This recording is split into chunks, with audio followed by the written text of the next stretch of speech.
नमस्ते, स्वागत छ यहाँहरूलाई मेरो च्यानलमा। आज म यहाँहरूलाई चाम्रे बनाएर देखाउँछु।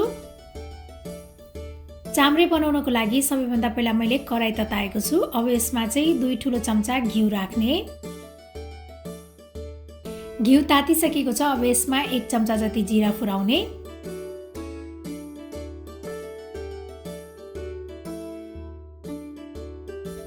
त्यसपछि अब सानो चम्चाले 1 चम्चा बेसार पनि राख्ने।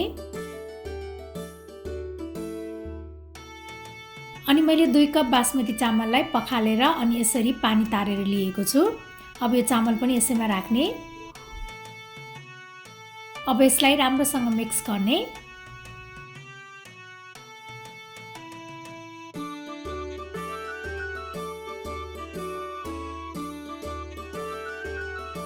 अब यो चामल यतिको भुटिसकेपछि अब यसमा 1.5 कप जति पानी राख्ने।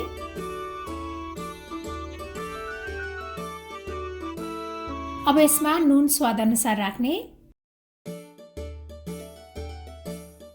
अनि अब यसलाई कभर गरेर मिडियम आँचमा पकाउने। अब यसलाई एकपटक फेरि चेक गरौँ। यो राइसको पानी चाहिँ सुकिसकेको छ, तर यो राइस अझै राम्रोसँग पाकिसकेको छैन। त्यसैले यसलाई फेरि कभर गरेर अर्को 3-4 मिनेटसम्म मधुरो आँचमा पकाउनु पर्छ।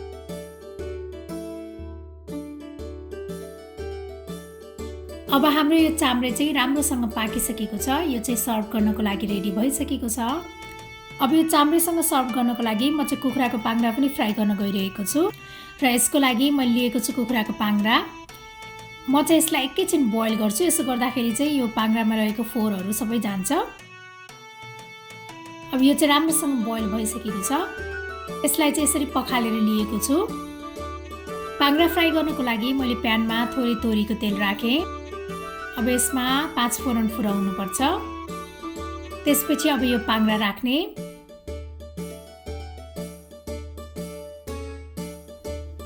अब यसमा थोरै बेसार अनि नुन पनि राख्ने। अब यसलाई राम्रोसँग मिक्स गर्ने। अब यसलाई चाहिँ हल्का रातो हुने बेलासम्म फ्राई गर्ने। अब यो पाङ्ग्रा यतिको फ्राई भइसकेपछि अब यसमा यो प्याज राख्ने। त्यसपछि हरियो खुर्सानी,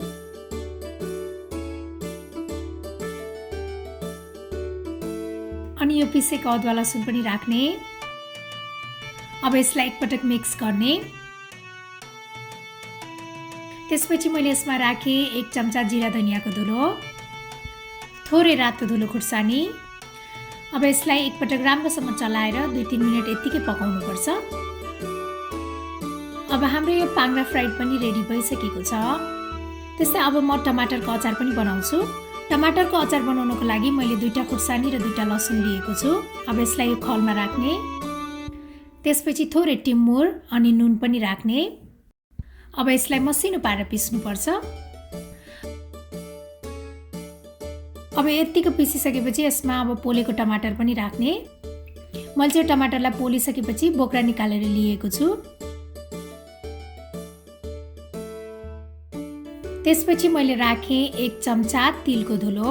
तिल हालेको टमाटरको अचार चाहिँ एकदमै मिठो हुन्छ। अब हाम्रो यो टमाटरको अचार पनि रेडी भइसकेको छ। मैले चाहिँ चाम्रेलाई यसरी सर्भ गरेको छु। मैले राखेँ पाङ्ग्रा, त्यस्तै टमाटरको अचार, अनि मैले मुलाको अचार पनि राखेको छु। मैले मुलाको अचारको रेसिपीको लिङ्क चाहिँ डिस्क्रिप्सन बक्समा सेयर गरेको छु।